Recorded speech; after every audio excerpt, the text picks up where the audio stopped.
हमारे पूरे दिन का शायद ही कोई ऐसा काम होता होगा जहां पर हमें डर ना लगे। इस डर के बारे में शायद मैं जितना बोलूं उतना ही कम है। आज डर लग रहा है कहीं जुबान से अल्फाज कुछ ऐसे ना निकल जाए कि सब हमसे खफा हो जाए। आज डर लग रहा है कि कहीं हम हमारे अपनों को ही ना धोखा दे दे। आज डर लग रहा है, क्या पता शायद आज जो हमारी अहमियत है वो कल हो ना हो। आज डर लग रहा है कि कहीं हम इस जिंदगी के खेल में पिछड़ न जाए, हमारी गाड़ी पीछे छूट न जाए। तो जब इतने सारे डर हो तो कोई कैसे आगे बढ़े, और हमारी जिंदगी उस आइडिया पर ही अटक जाती है जहां पर हम बहुत कुछ करने के बारे में सोचते तो है लेकिन उससे आगे नहीं बढ़ पाते हैं। तो आज इस समरी में आप सीखेंगे कि डर की पहचान कैसे करें और ये हमारी जिंदगी पर क्या क्या असर डालता है। आप डर का सामना करना और उसे कंट्रोल करना भी सीखेंगे, और डर के कारण जो चीजें आपसे छूट रही है आप उसे भी एक्सपीरियंस करना सीख जाएंगे। इस समरी के लास्ट में आप खुद को पर्पस, मीनिंग और प्यार के साथ एक अलग अंदाज में देखने लगेंगे। अगर आप अपनी जिंदगी बदलने के लिए तैयार है तो हमारे साथ लास्ट तक जुड़े रहे, और आप देखेंगे कि जिन चीजों से आपको सबसे ज्यादा डर लगता है उन्हें एक्सेप्ट करने से कितना फर्क पड़ता है। लेकिन ये करना कैसे होगा, क्या वाकई में आसान है, मुश्किल है? इन सारे सवालों का जवाब आपको मिलेगा इस समरी में। तो तैयार हो जाइए हमारे साथ इस जर्नी पर चलने के लिए। तो आइए जानते हैं समरी के बारे में। Summary of feel the fear and do it anyway, जिसे लिखा है सुजन जेफर्स ने। और इस समरी की जर्नी शुरू होती है इस चैप्टर से, what are you afraid of and why. मतलब ये कि डर ही वो कारण है जिसकी वजह से हम उस खुशी को एक्सपीरियंस ही नहीं कर पाते जिसकी तलाश में हम लगे रहते हैं। जिंदगी अपनी प्लेट में हमें क्या कुछ सर्व करती है उस पर हमारा कोई कंट्रोल नहीं है, लेकिन अगर वो कोई दर्दनाक एक्सपीरियंस भी हुआ तो हम उसे सहने लायक तो बना ही सकते हैं। तो आइए पहले डर को समझते हैं। डर के 3 लेवल होते हैं। पहला लेवल है वो चीजें जो सच में होती है और जिसके लिए एक्शन लेने की जरूरत है। लेवल दूसरा है ईगो जैसे इमोशन शामिल होते हैं, जैसे रिजेक्शन, फेलियर, इमेज खराब होने का डर और असहाय महसूस करना। तीसरा लेवल आता है सबसे बड़ा डर, जिसमें ये सोच आ जाती है कि मैं तो इसे हैंडल ही नहीं कर सकता। आप फ्यूचर के बारे में कोई भविष्यवाणी नहीं कर सकते, इसीलिए आपको कभी भी बिना कोशिश किए नहीं कहना चाहिए कि मैं इस प्रॉब्लम को हैंडल नहीं कर सकता। खुद पर विश्वास करने से और अपने डर से भागने की बजाय उसका सामना करने से आप किसी भी मुश्किल को पार कर सकते हैं। तो आइए एक कहानी से हम इसे समझते हैं। एक आदमी अपने बचपन के दिनों को याद कर रहा था। रह रहकर उसे बस अपनी माँ का ख्याल आने लगा। जब भी वो घर से कहीं बाहर जाता तो उसकी माँ कहती, बेटा अपना ध्यान रखना। वो आदमी सोचने लगा कि इन सिंपल से शब्दों में 2 मैसेज छुपे हैं। पहला तो ये कि ये दुनिया सेफ नहीं है, खतरनाक है, डेंजरस है, और दूसरा ये कि तुम इसे हैंडल नहीं कर पाओगे। लेकिन उस टाइम वो आदमी एक नादान बच्चा होने के कारण कभी भी इसका सही मीनिंग समझ ही नहीं पाया। उसकी माँ सिर्फ इस बात से चिंतित थी कि अगर उसके बेटे को कुछ हो जाता तो वो उसकी रक्षा करने के लिए वहाँ पर मौजूद नहीं होगी। इस तरीके से सालों बीत गए। बच्चा बड़ा हो गया था, लेकिन अब भी बाहर जाते टाइम उसकी माँ उसे कहती थी, बेटा सावधान रहना, अपना ध्यान रखना। बड़े और मैच्योर होने के बाद जाकर के वो अपनी माँ की बातों की गहराई को समझ पाया। असल में वो ये कहना चाहती थी कि अगर उसके साथ कुछ बुरा हो जाएगा तो वो खुद को संभाल नहीं पाएगी और टूट जाएगी। एक दिन उसकी माँ बहुत बीमार हो गई। उन्हें तुरंत आईसीयू में एडमिट करवाया गया। एक मेजर ऑपरेशन के बाद जब वो आदमी अपनी माँ से मिलने गया तो उनके नाक और गले में पाइप लगी हुई थी, बिना ये जाने कि वो सच में उसे सुन पा रही है या नहीं। वो झुका और अपनी माँ के कान में धीरे से कहा, मैं आपसे बहुत प्यार करता हूँ माँ, मुझे छोटा सा काम है और मैं अभी वापस आता हूँ। दरवाजे के पास पहुँचने पर उसे एक धीमी सी आवाज सुनाई दी, अपना ध्यान रखना बेटा। ये सुनकर उसका दिल भर आया और उसकी आंखों से पानी छलकने लगा। वो सोचने लगा, मैं तो शायद गिन भी नहीं सकता कि इतने सालों में माँ ने ये बात कितनी बार कही है। तो इस कहानी को समझते हुए अब अगले चैप्टर की तरफ पढ़ते हैं, जो कहता है can't you make it go away. मतलब एक सच जो कभी बदलने वाला नहीं है, वो ये है कि ये जो हमारा डर है ना, वो कभी भी पूरा खत्म होने वाला नहीं है। लेकिन वो आपकी जिंदगी पर कितना असर डालता है, आप उसे जरूर कंट्रोल कर सकते हैं। डर को शांत और काबू में किया जा सकता है, लेकिन किसी भी नई सिचुएशन में वो दोबारा लौट कर आ जाता है। ये एक साइकिल की तरह है जो फिर से शुरू हो जाएगा जब तक आपको इसकी आदत नहीं हो जाती। जो लोग एंटरटेनमेंट और पब्लिक सेक्टर में काम करते हैं वो भी इस डर को एक्सपीरियंस करते हैं। चाहे आप कोई भी हो, हम सभी इस डर को महसूस करते हैं। इसीलिए वो चीजें करना जो आपके कंफर्ट जोन से बाहर हो कुछ हद तक आपके डर को कम कर सकते हैं। जैसे कि एक औरत थी जिसका हाल ही में तलाक हुआ था। तलाक होने से पहले वो हर चीज के लिए अपने पति पर निर्भर थी, डिपेंडेंट थी। तलाक होने के बाद उस औरत के पास नई चीजों को सीखने के अलावा कोई चारा नहीं था। उसे काम करने का कोई एक्सपीरियंस भी नहीं था और ना ही उसे बाहर निकलकर कभी दुनिया का सामना करने की जरूरत पड़ी थी। वो बहुत ही डरी हुई थी, लेकिन उसने चीजों को बीच में छोड़ा नहीं। वो नई चीजें सीखने लगी। इस वजह से धीरे धीरे उसमें सेल्फ कॉन्फिडेंस डेवलप होने लगा। हर दिन उसने कुछ नया सीखा। अपने दम पर प्रॉब्लम को हैंडल करने की एबिलिटी ने उसके डर को कम करना शुरू कर दिया था। लेकिन जब भी वो कुछ नया एक्सपीरियंस करती तो वो डर लौट आता था। लेकिन उसकी खासियत ये थी कि वो अपने डर से डर कर पीछे नहीं हटी, क्योंकि वो जानती थी कि जब तक वो भागना बंद नहीं करेगी तब तक ये डर उसे भगाना बंद नहीं करेगा। तो उसने सोचा कि अगर किसी को भागना ही है तो क्यों ना डर को भगाया जाए। इसी तरह एक बार एक मेयर थे जो टैप डांस सीखना चाहते थे। ये एक पब्लिक इवेंट के लिए था जिसमें उन्हें एक ब्रॉडवे कास्ट के साथ परफॉर्म करना था। यूं तो मेयर को हजारों लोगों के सामने स्पीच देने की आदत थी और उन्हें ऐसे डिसीजन भी लेने पड़ते थे जिसका असर हजारों लोगों पर पड़ता है। लेकिन डांस के मामले में वो जरा अनाड़ी थे और उन्हें टैप डांस सीखने में डर लग रहा था। ये उनके लिए एक बिल्कुल नया एक्सपीरियंस था, लेकिन उन्होंने इसे ट्राई करने का डिसीजन लिया। उन्होंने खुद को याद दिलाया कि नई चीजें सीखते टाइम डर लगना बिल्कुल नेचुरल है, सबको लगता है। हिम्मत करके उन्होंने डांस सीखना शुरू किया। कई दिनों तक प्रैक्टिस करने के बाद मेयर का डर धीरे धीरे कम होने लगा और उनमें कॉन्फिडेंस आने लगा। उन्होंने सोचा कि ये थोड़ा मुश्किल जरूर है, लेकिन मैं इसे संभाल लूंगा। एक एक करके दिन बीत रहे थे और आखिरकार इवेंट का दिन आया। मेयर ने परफेक्ट डांस करने के बारे में नहीं सोचा, उन्होंने बस दिल खोलकर डांस किया। लोगों को उनका परफॉर्मेंस बहुत ही पसंद आया और सभी ने उनके लिए खूब सारी तालियां बजाई। तो सच तो ये है कि हम सभी लाइफ के किसी न किसी मोड़ पर डर को जरूर महसूस करते हैं। चाहे आप कोई भी हो, अपने डर को एक्सेप्ट करके आप उसे हरा सकते हैं। तो इसी एक्सेप्टेंस के साथ अब आगे बढ़ते हैं और बात करते हैं फ्रॉम पेन टू पावर, यानी कि दर्द से शक्ति की तरफ। जिंदगी में रिस्क लेना आपको और भी ज्यादा पावरफुल बना देता है। हर स्टेप के साथ कॉन्फिडेंस हासिल करना आपको डर के मौजूद होने के बावजूद दुनिया को एक्सपीरियंस करने का मौका देता है। हम सबके अंदर पावर होती है और किसी भी सिचुएशन में जब हम डरे हुए हो तो हम खुद को कॉन्फिडेंस दिलाने के लिए उस पावर को यूज कर सकते हैं। पावर का मतलब लोगों पर रौब जमाना या उन्हें कंट्रोल करना नहीं होता। हम जिस पावर की बात कर रहे हैं वो आपकी खुशी को कंट्रोल करने की एबिलिटी और आप जिस तरह अपनी जिंदगी को जीते हैं उस बारे में है। तो आइए यहाँ पर एक कहानी से हम इसे समझते हैं। एक औरत को पता चला कि उसके पति को कैंसर हो गया था। इस खबर ने उन दोनों की जिंदगी बदल कर रख दी। वो औरत इतना डर गई थी कि उसने सिचुएशन को संभालने की अपनी पावर ही खो दी थी। लेकिन जैसे जैसे दिन बीतते गए उसने नई चीजें सीखी। अब वो इस सिचुएशन को एक नए नजरिए से देखने लगी। उसने महसूस किया कि ऐसे कई सारे लोग हैं जो उसकी और उसके पति की परवाह करते हैं। हर दिन लड़ने झगड़ने के बावजूद उनका एक दूसरे के लिए प्यार बढ़ने लगा था। उस औरत ने गुस्से और कड़वाहट की भावना को खुद से दूर कर दिया। वो अब तनाव महसूस नहीं करती थी किसी भी चैलेंज का सामना करने के लिए। उसमें कॉन्फिडेंस बढ़ने लगा था।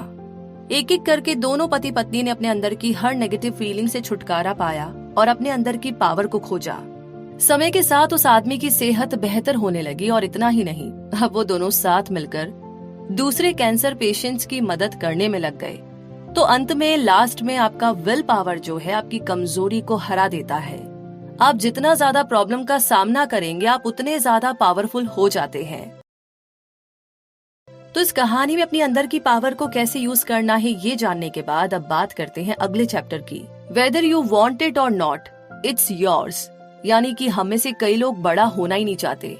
अपने एक्शन के लिए वो हमेशा दूसरों को दोष देने में लगे रहते हैं। अपनी जिंदगी की जिम्मेदारी खुद लीजिए। एक असहाय और विक्टिम बनकर के अपनी प्रॉब्लम के लिए दूसरों को दोष देना बंद करें। इसका कंट्रोल अपने हाथों में लीजिए, क्योंकि अपने हर एक्शन और उसके रिजल्ट के लिए सिर्फ आप जिम्मेदार होते हैं। याद रखिए कि आज आप जो डिसीजन लेते हैं वो आपका फ्यूचर डिसाइड करता है। जब आप एक विक्टिम की सोच नहीं रखते तब डर आप पर नहीं बल्कि आप डर पर हावी होने लगते हैं। जिम्मेदारी लेने का एक और मतलब अपने मन में चल रहे हजारों थॉट्स को हैंडल करना भी है। ये थॉट्स आपके मन को नेगेटिविटी से भरकर आपको खुद पर डाउट करने के लिए मजबूर करते हैं। इस बात को समझना कि आप लाइफ में क्या करना चाहते हैं और उसे अचीव करने के लिए एक्शन लेना, ये भी जिम्मेदारी लेने का ही एक हिस्सा है। आप अपने गोल की ओर बढ़ने के लिए हर दिन छोटे छोटे स्टेप्स ले सकते हैं। तो आइए इसे हम इस कहानी से समझते हैं। एडवर्ड एक अमीर आदमी था जिसके पास दुनिया की हर चीज थी, लेकिन फिर भी हर दिन वो लगातार चिंता में डूबा रहता था। वो इतना परेशान रहने लगा कि लोगों ने उसे साइकियाट्रिस्ट से मिलने की सलाह दी, लेकिन एडवर्ड ने डॉक्टर के पास जाने से इनकार कर दिया। उसका कहना था कि उसे नहीं बल्कि उसकी जिंदगी में जो भी लोग थे उन्हें बदलने की जरूरत थी। वो हमेशा शिकायत करता, काश मेरी वाइफ मुझे ज्यादा अच्छे से समझती, काश मेरा बॉस मुझ पर डिपेंडेंट नहीं होता तो मेरे साथ ये सारी चीजें बिल्कुल नॉर्मल होती और मैं इतना परेशान नहीं होता। एडवर्ड को यकीन था कि उसे किसी मदद की जरूरत नहीं है, दूसरे लोग गलत है वो नहीं। एडवर्ड एक ऐसे आदमी का परफेक्ट एग्जाम्पल है जो किसी भी चीज की जिम्मेदारी नहीं लेता। वो दूसरों को दोष देकर खुद को विक्टिम समझता है। इसी तरह आइए अब हम टॉनी की भी बात करते हैं। टॉनी के पास एक अच्छी खासी जॉब थी, लेकिन वो खुद को वहाँ फंसा हुआ समझता था। उसे अपनी जॉब छोड़कर बाकी के सभी काम ज्यादा बेहतर लगते थे। लेकिन टॉनी ने एक बार भी नहीं सोचा कि आज ऐसे भी अनगिनत लोग हैं, बहुत सारे लोग हैं जिनके पास कोई जॉब नहीं है और उन्हें रोज काम की तलाश में न जाने कितने धक्के खाने पड़ते हैं। तो क्या उसका शिकायत करना सही है? शिकायत करने के बजाय टॉनी को बस अपना बेस्ट परफॉर्म करना चाहिए। सिर्फ इस तरह वो अपनी जॉब में ज्यादा सेटिस्फेक्शन और खुशी महसूस कर सकता है। अपनी जॉब में ज्यादा पहचान और सैलरी डिमांड करने से पहले आपको ये खुद से पूछना चाहिए कि क्या आप सच में उसके लायक हैं? क्या आप पूरे कॉन्फिडेंस के साथ कह सकते हैं कि आप एक एक्सीलेंट एम्प्लॉय है? अगर आप अपना व्यवहार बदलते हैं तो आप अपनी सिचुएशन को भी बदल सकते हैं। इस बात को एक्सेप्ट करना कि आपको सुधार करने की जरूरत है, ये भी जिम्मेदारी लेने का ही तरीका है। इसे हम केविन की कहानी से सीख सकते हैं। केविन को अपनी वाइफ और परिवार से अलग हुए 5 साल हो गए थे। उनकी जिंदगी में एक लड़की आई थी जिसे वो पसंद करने लगा और उससे शादी करना चाहता था, लेकिन उसने अपनी वाइफ और बच्चों को बताया नहीं था कि वो तलाक चाहता था। एक दिन उस लड़की ने केविन को धमकी दी कि वो उसे छोड़कर चली जाएगी। केविन इतना ज्यादा डिस्टर्ब हो गया कि उसने डॉक्टर से मिलने का फैसला किया। उसके मन में बहुत कुछ चल रहा था। उसका मन नेगेटिव बातों से भरने लगा। वो तरह तरह की बातें सोचने लगा, जैसे अगर उसने अपनी वाइफ को तलाक दे दिया तो हो सकता है कि वो आत्महत्या कर ले, या उसके बच्चे उससे नफरत करने लगेंगे और उससे रिश्ता तोड़ देंगे। थेरेपिस्ट की मदद से केविन को एहसास हुआ कि वो लेट गो करने से डर रहा था। उसने महसूस किया कि उसके लिए उसकी वाइफ और उसके बच्चे ही घर वापस आने का कारण थे। वो उसके अपने थे और वो इस कनेक्शन को खोने से डर रहा था। इसी डर की वजह से केविन फंसा हुआ फील करने लगा। तो लाइफ में हम सभी को अपने लिए गए डिसीजन के नतीजे का सामना करना ही पड़ता है और जरूरी नहीं है कि हर बार हमारा डिसीजन सही साबित हो। इसलिए इससे बचने का एक ही उपाय है कि अपनी गलतियों को एक्सेप्ट करके, उन्हें स्वीकार करके उनसे सीखना चाहिए, ताकि हम एक जगह अटके ना रहे और आगे बढ़ सके। तो इस कहानी के साथ अब आगे बढ़ते हैं और बात करते हैं पॉलिएना राइट्स अगेन। यानी कि पॉलिएना एक ऐसी बच्ची की कहानी है जो हर सिचुएशन के पॉजिटिव पहलू को देखने में विश्वास करती है। पॉलिएना प्रिंसिपल की शुरुआत उसी से हुई थी, लेकिन कुछ लोग कहते हैं कि हमेशा पॉजिटिव बने रहना ना समझी और बहुत ही अनरियलिस्टिक है। क्या आप भी ऐसा ही मानते हैं? सच तो ये है कि किसी नेगेटिव एक्सपीरियंस में भी कुछ ना कुछ पॉजिटिव ढूंढना खुश रहने का बहुत ही बेस्ट तरीका है। जब आप अपने मन में चल रही नेगेटिव बातों को सुनना बंद कर देते हैं, तब आप उन्हें जीतने लगते हैं। आप में अपने डर को कंट्रोल करने की पावर आ जाती है। तो इस चैप्टर में आप सीखेंगे कि नेगेटिविटी को कैसे खत्म किया जाए। आपके मन में चल रही आवाजें आपको ऐसी सिचुएशन के बारे में सोचने पर मजबूर करती है जो असल में मौजूद है ही नहीं। ये आपकी पावर को एक लिमिट में रोककर आपको डर से भर देती है। पॉजिटिव थॉट के साथ इन आवाजों से लड़ने की कोशिश करें। ऐसा करने से आप दोबारा अपना कंट्रोल हासिल कर लेंगे। कहने का मतलब ये कि जब हम किसी चीज को बार बार करते हैं तो वो हमारी आदत बन जाती है। और हम ऑटोमेटिकली उसे करना शुरू कर देते हैं। इसलिए इस पॉजिटिव थिंकिंग को एक हैबिट में बदले। हाँ, ऐसा भी टाइम आएगा जब आप बहुत ही दुखी और हारा हुआ फील करेंगे, लेकिन तब आपको दोबारा खड़े होकर लड़ना होगा। तो आइए हम इसे समझते हैं इस कहानी से। जीन और मैरी दोनों हाउसवाइफ थी। हार्ट अटैक की वजह से दोनों के पतियों की अचानक मौत हो गई थी। उनमें से एक ने खुद को संभाल लिया, जबकि दूसरी ने डर के सामने हार मान ली। जीन को कई लोगों ने सालों तक सांत्वना और सहानुभूति दी, लेकिन एक पॉइंट आने पर सभी लोग उसके डिप्रेस्ड मूड से तंग आने लगे। कोई भी अब उसके साथ नहीं रहना चाहता था।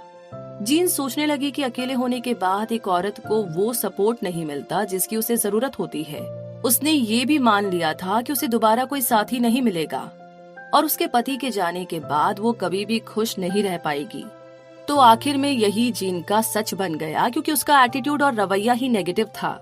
उसका पति बेसिक जरूरतों को पूरा करने जितना ही पैसा उसके लिए छोड़कर गया था। तो जीन ने डिसाइड किया कि वो उस छोटी सी रकम से ही खुद को सपोर्ट करेगी, क्योंकि उसकी जैसी हाउसवाइफ को जॉब मिलना नामुमकिन था। जीन कई जगह पर इंटरव्यू भी देने गई, लेकिन उसमें ना कोई जोश था और ना ही कोई उमंग। वो एक सुस्त इंसान लग रही थी, जिस वजह से उसे कहीं भी हायर नहीं किया गया। जीन ने अपनी नेगेटिव थिंकिंग के कारण अपनी जिंदगी को दुखों से भर लिया था। दूसरी ओर अगर मैरी की बात करें तो मैरी का जिंदगी के प्रति एक अलग ही नजरिया था। उसने पॉलियाना प्रिंसिपल को अप्लाई किया। उसके पति के गुजरने के बाद वो कई दिन बेहद उदास और दुखी थी, लेकिन उसके बाद उसने हिम्मत करके खुद को संभाला। मैरी एक ऐसी शख्स थी जो बुरे से बुरे हालात में भी कुछ न कुछ अच्छा और पॉजिटिव ढूंढ ही लेती थी।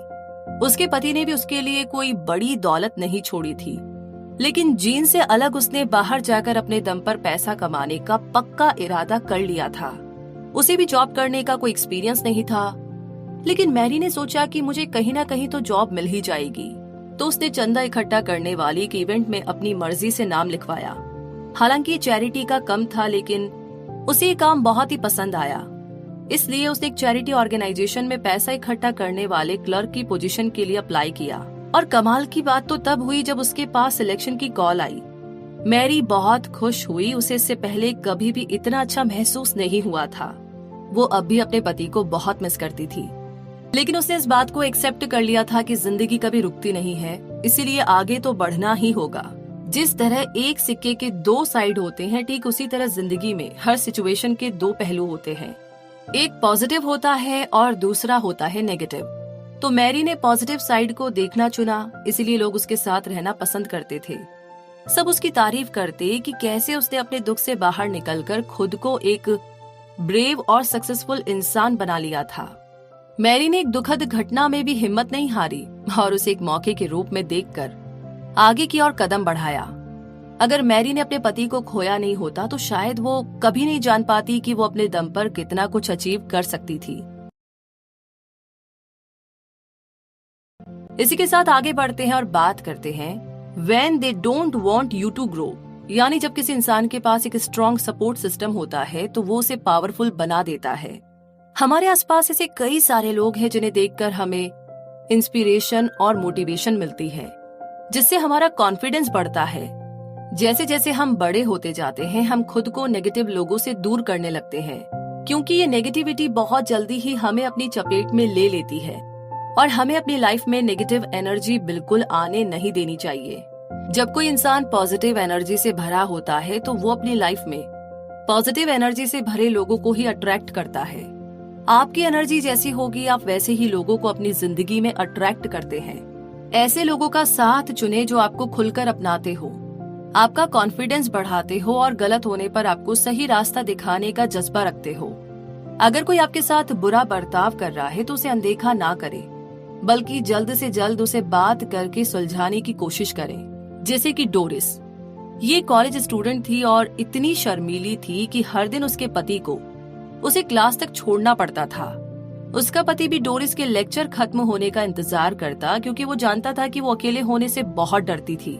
अगर डोरिस को क्लास में कुछ बोलने के लिए कहा जाता तो उसे घबराहट होने लगती और पैनिक अटैक आने लगता। उसके प्रोफेसर ने इस बात को नोटिस किया। डोरिस की मदद करने के लिए उन्होंने डोरिस को पैराडॉक्सिकल इंटेंशन नाम की एक टेक्निक परफॉर्म करने के लिए कहा। इसका सीधा सा मतलब ये था कि डोरिस को वो काम करना होगा जिससे वो डरती है। डोरिस इसके लिए राजी नहीं थी, लेकिन प्रोफेसर ने उसे एनकरेज किया। उन्होंने डोरिस से कहा कि वो पैनिक अटैक होने पर उसे रोकने की कोशिश ना करे, ताकि पूरी क्लास उसके अटैक का गवाह बन सके। लेकिन डोरिस ऐसा नहीं कर पाई। वो सिचुएशन में हंसने लगी, जिसे देखकर पूरी क्लास उस पर हंस पड़ी। बस यही डोरिस के लिए टर्निंग पॉइंट साबित हुआ। हर हफ्ते उसमें प्रोग्रेस होती जा रही थी। अब वो अपने क्लास के दोस्तों के साथ मिलकर असाइनमेंट पर काम करने लगी थी। कुछ महीनों के बाद वो अकेले शॉपिंग करने लगी, यहाँ तक कि अकेले ट्रेन में ट्रैवल करके वो घर भी जाने लगी। एक दिन उसने अपने प्रोफेसर से कहा कि वो अपने पति की वजह से निराश थी। उसने बताया कि मैं जैसे जैसे इम्प्रूव कर रही हूँ, मेरा पति मुझे दबाने की कोशिश कर रहा है। मैं जब भी बाहर निकलने के लिए खुद को मेंटली तैयार करती हूँ, वो मुझे उन खतरों के बारे में बताने लगता है जिसका मुझे सामना करना पड़ेगा। जब मैं उन चीजों के लिए सेलिब्रेट करती हूँ जो मैंने अचीव की है, तो वो मुझसे दूर होने लगता है। इससे पता चलता है कि डोरिस के पति को उसकी आदतों और एटीट्यूड में हो रहे बदलाव से खतरा महसूस हो रहा था। वो डोरिस जो कभी उस पर डिपेंडेंट हुआ करती थी, अब वो अपने दम पर जीना सीखने लगी थी। दोनों ने इस प्रॉब्लम को हल करने का फैसला किया। वो दोनों एक दूसरे की जरूरतों को समझते थे। अब डोरिस पहले की तरह डर डर कर नहीं जीना चाहती थी, इसीलिए उसके पति ने इस बात को समझकर खुद एडजस्ट करने का वादा किया। उसने साफ साफ कह दिया कि वो बस उसे खोने से डरता था। डोरिस के पति ने खुद को बदलने की पूरी कोशिश की। उसे कुछ वक्त लगा, लेकिन उसने आखिर ऐसा कर दिखाया। अब वो डोरिस का सबसे बड़ा सपोर्टर बन गया था। तो कैसे डोरिस ने सामना किया अपने फियर का, ये जानने के बाद अब बात करते हैं अगले चैप्टर में how to make a no lose decision. यानी लाइफ में डिसीजन लेना किसी चैलेंज से कम नहीं है, लेकिन लंबे टाइम में इसे आसान और ज्यादा इफेक्टिव बनाने का एक तरीका है। इस बात को हमेशा याद रखें कि ट्राई करके फेल होना कभी भी ट्राई ना करने से कहीं ज्यादा बेहतर होता है। जब आप कोशिश करते हैं और फेल हो जाते हैं, तो कम से कम आप उस प्रोसेस में कुछ तो सीखते ही हैं। कम से कम आपको एक ऐसे तरीके के बारे में पता चल जाता है जो काम नहीं करता। उसके बाद आप एक नया तरीका आजमा सकते हैं। तो बस अपने गोल पर फोकस करें, डटे रहे। ये आइडिया डिसीजन लेना आसान और इफेक्टिव बनाता है, लेकिन कैसे? क्योंकि कम से कम आप डर के कारण एक जगह ये सोचकर अटके तो नहीं रहेंगे कि आपको आगे बढ़ना चाहिए या नहीं बढ़ना चाहिए। इसीलिए फेलियर से, असफलता से, हार से डरिए मत, क्योंकि ये सक्सेस की जर्नी का एक बहुत ही इम्पोर्टेंट हिस्सा है। लेकिन दुख की बात तो तब होती है जब आप कोशिश करने की हिम्मत भी नहीं करते। इमेजिन कीजिए कि आप सालों तक यही सोचते रहे कि अगर ऐसा हो गया, अगर वैसा हो गया तो फिर क्या होगा, फिर वो क्या कहेगा। तब आपको बाद में पछतावा होगा कि आपने एक बार कोशिश भी नहीं की। इसलिए ट्राई करना और फेल होना एक नो लूज डिसीजन कहलाता है। फेल होने के बावजूद भी आप अपनी गलतियों से कुछ न कुछ जरूर सीखते रहते हैं। जैसे कि एलेक्स को ही ले लीजिए। ये एक लॉ स्कूल का स्टूडेंट है। वो अपने पिता का बहुत ही सम्मान करता था, इसलिए उसने उनके रास्ते पर चलने का डिसीजन लिया और लॉ स्कूल में एडमिशन लिया। 2 सालों तक उसके बहुत अच्छे ग्रेड्स आए, लेकिन फिर एलेक्स लॉ के प्रोफेशन के बारे में दोबारा सोचने लगा। उसने महसूस किया कि वो हमेशा झगड़ों और बहस के बीच में नहीं रहना चाहता था। एलेक्स लोगों की मदद करना चाहता था, लेकिन एक अलग तरीके से। उसे लगता था कि एक लॉयर बनने के लिए वो बहुत ही नरम दिल है। इसलिए एलेक्स ने साइकोलॉजिस्ट बनने का फैसला किया। उसके पिता ने करियर बदलने के फैसले में उसे सपोर्ट करके आशीर्वाद तो दिया, लेकिन उन्होंने एक शर्त भी रखी। तो कैसे डोरिस ने सामना किया अपने फियर का, ये जानने के बाद अब बात करते हैं अगले चैप्टर में how to make a no lose decision. यानी लाइफ में डिसीजन लेना किसी चैलेंज से कम नहीं है, लेकिन लंबे टाइम में इसे आसान और ज्यादा इफेक्टिव बनाने का एक तरीका है। इस बात को हमेशा याद रखें कि ट्राई करके फेल होना कभी भी ट्राई ना करने से कहीं ज्यादा बेहतर होता है। जब आप कोशिश करते हैं और फेल हो जाते हैं, तो कम से कम आप उस प्रोसेस में कुछ तो सीखते ही हैं। कम से कम आपको एक ऐसे तरीके के बारे में पता चल जाता है जो काम नहीं करता। उसके बाद आप एक नया तरीका आजमा सकते हैं। तो बस अपने गोल पर फोकस करें, डटे रहे। ये आइडिया डिसीजन लेना आसान और इफेक्टिव बनाता है, लेकिन कैसे? क्योंकि कम से कम आप डर के कारण एक जगह ये सोचकर अटके तो नहीं रहेंगे कि आपको आगे बढ़ना चाहिए या नहीं बढ़ना चाहिए। इसीलिए फेलियर से, असफलता से, हार से डरिए मत, क्योंकि ये सक्सेस की जर्नी का एक बहुत ही इम्पोर्टेंट हिस्सा है। लेकिन दुख की बात तो तब होती है जब आप कोशिश करने की हिम्मत भी नहीं करते। इमेजिन कीजिए कि आप सालों तक यही सोचते रहे कि अगर ऐसा हो गया, अगर वैसा हो गया तो फिर क्या होगा, फिर वो क्या कहेगा। तब आपको बाद में पछतावा होगा कि आपने एक बार कोशिश भी नहीं की। इसलिए ट्राई करना और फेल होना एक नो लूज डिसीजन कहलाता है। फेल होने के बावजूद भी आप अपनी गलतियों से कुछ न कुछ जरूर सीखते रहते हैं। जैसे कि एलेक्स को ही ले लीजिए। ये एक लॉ स्कूल का स्टूडेंट है। वो अपने पिता का बहुत ही सम्मान करता था, इसलिए उसने उनके रास्ते पर चलने का डिसीजन लिया और लॉ स्कूल में एडमिशन लिया। 2 सालों तक उसके बहुत अच्छे ग्रेड्स आए, लेकिन फिर एलेक्स लॉ के प्रोफेशन के बारे में दोबारा सोचने लगा। उसने महसूस किया कि वो हमेशा झगड़ों और बहस के बीच में नहीं रहना चाहता था। एलेक्स लोगों की मदद करना चाहता था, लेकिन एक अलग तरीके से। उसे लगता था कि एक लॉयर बनने के लिए वो बहुत ही नरम दिल है, इसलिए एलेक्स ने साइकोलॉजिस्ट बनने का फैसला किया। उसके पिता ने करियर बदलने के फैसले में उसे सपोर्ट करके आशीर्वाद तो दिया, लेकिन उन्होंने एक शर्त भी रखी कि वो उसकी पढ़ाई का खर्चा नहीं उठाएंगे। इससे एलेक्स दोबारा सोच में पड़ गया, लेकिन वो अपने फैसले पर अड़िग खड़ा रहा, हटा नहीं। उसने लॉ स्कूल छोड़कर साइकोलॉजी के स्कूल में एडमिशन लिया। लोग उसे कहते कि उसने 2 कीमती साल यूं ही बर्बाद कर दिए, लेकिन एलेक्स को अब यकीन था कि वो लॉयर नहीं बनना चाहता था। एलेक्स ने अपनी फीस भरने के लिए पार्ट टाइम काम करना शुरू किया। उसने कड़ी मेहनत की और उसकी अच्छी खासी कमाई भी होने लगी। काम के दौरान उसकी उस लड़की से मुलाकात हुई जो बाद में जाकर उसकी हमसफर बनी। 2 पार्ट टाइम जॉब की मदद से अपनी फेलोशिप कंप्लीट करने के बाद लास्ट में एलेक्स को डॉक्टरेट की डिग्री मिली।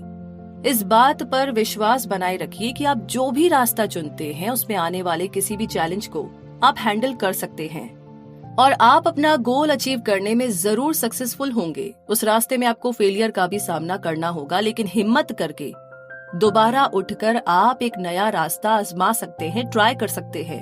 आपके सामने कई सारे मौके आएंगे, बस आप में वो रिस्क लेने की हिम्मत होनी चाहिए। रिस्क लेकर के ही आप अपने डर को दूर कर सकते हैं और अपने गोल तक पहुंच सकते हैं। आपको खुद पर भरोसा करने की जरूरत है।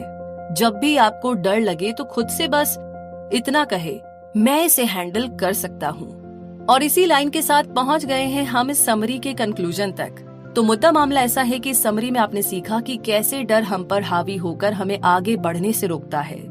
लेकिन एक सच ये भी है कि ये डर तो हमेशा यहाँ पर रहने वाला है, ये कहीं नहीं जाएगा छोड़कर। लेकिन अगर हमने इसे एक्सेप्ट कर लिया, इसे स्वीकार कर लिया, इसका सामना करना शुरू कर दिया, तो हम इसे दूर कर सकते हैं। जी हाँ, आपने ये भी जाना कि डर के 3 लेवल होते हैं। पहला लेवल उन चीजों के कारण होता है जो असल में हो रहा है। दूसरा लेवल हमारे मन में मौजूद थॉट्स और फीलिंग्स की वजह से होता है। तीसरा लेवल सबसे बड़ा डर वो होता है जब हम कहते हैं कि मैं इसे हैंडल नहीं कर सकता। साथ ही आपने ये भी समझा कि हम जब भी किसी नई सिचुएशन में होंगे तो हमें डर लगेगा, लेकिन अगर हम अपने कंफर्ट जोन से बाहर निकलते हैं, बहादुर बनने की कोशिश करते हैं और रिस्क लेते हैं तो हम इस डर को हरा सकते हैं। आपने ये भी जाना कि आपके अंदर एक पावर मौजूद है, आपके डर को कंट्रोल करने की पावर। ये आपकी जिंदगी और आपकी खुशियों को कंट्रोल करने की पावर है। आपने अपने ऊपर जिम्मेदारी लेने के बारे में भी सीखा। कभी भी दूसरों को दोष ना दे। आपके साथ जो कुछ भी होता है वो आपके ही एक्शन का रिजल्ट है। इसलिए अगर आप अपना व्यवहार बदलते हैं तो आप अपनी जिंदगी भी बदल सकते हैं। आपने पॉलियाना प्रिंसिपल के बारे में भी समझा। इसे ना समझिए और अनरियलिस्टिक कहना बिल्कुल गलत होगा। ये सच्ची खुशी पाने का तरीका है। चीजों के पॉजिटिव पहलू को देखना सीखे। अगर आप पॉजिटिव होंगे तो आप अपनी जिंदगी में और भी ज्यादा पॉजिटिव चीजों को आकर्षित करेंगे, अट्रैक्ट करेंगे। आपने सपोर्ट सिस्टम की इम्पोर्टेंस को भी समझा। ऐसे लोगों के साथ रहे जो दयालु, खुश मिजाज और पॉजिटिव सोच रखते हो। दूसरों को समझने की कोशिश करे, तब जाकर वो भी आपको समझने लगेंगे और आपकी हेल्प करेंगे। आपने नो लूज डिसीजन के बारे में भी सीखा और ये तब होता है जब आप कुछ ट्राई करने की हिम्मत दिखाते हैं, भले ही उसमें फेल ही क्यों ना हो जाए। कम से कम आपने कुछ सीखा तो सही। असली फेलियर तो तब होती है जब आप कोई कदम उठाते ही नहीं। क्या अब भी आपको डर से डर लग रहा है? उम्मीद है कि समरी ने आपकी कुछ तो मदद की होगी। डर महसूस करना गलत नहीं है, बिल्कुल भी नहीं। हिम्मत करके आगे बढ़िए और जब भी आपको डर लगे खुद से बस इतना कहिए कि मैं इसे हैंडल कर सकता हूँ। तो इसी के साथ ये समरी तो यहीं पर खत्म होती है, लेकिन जो हमारे आसपास के डर है वो पक्के से आपके दिमाग में आने शुरू हो गए होंगे। बाहर जाने का डर, नया स्टेप लेने का डर, बिजनेस शुरू करने का डर, आइडिया पे काम करने का डर, मम्मी से कहने का डर, पापा से शेयर करने का डर, बहुत सारे डर। तो कोई बात नहीं, डर लगना एकदम नॉर्मल है, लेकिन आप इसे हैंडल कर सकते हैं। शेयर करना शुरू करें। जो भी हो, जैसे भी हो, डटे रहे, अड़े रहे। बैठ करके आपको देखना नहीं है, इंतजार नहीं करना है, फिर तो बात ही क्या है। डर अपनी जगह रहेगा, अब अपनी जगह, दोनों की जिंदगी बढ़िया चल रही है, क्या ही कुछ करना बाकी है। इसीलिए एक स्टेप बढ़ाने का टाइम आ गया है। All the very best. ठीक है, चलिए इस काम में बिल्कुल देरी नहीं, मिलेंगे बहुत जल्दी ही। तब तक के लिए रखिए अपना बहुत सारा ध्यान। हमेशा खुश रहिए, मुस्कुराते रहिए। जय हिंद।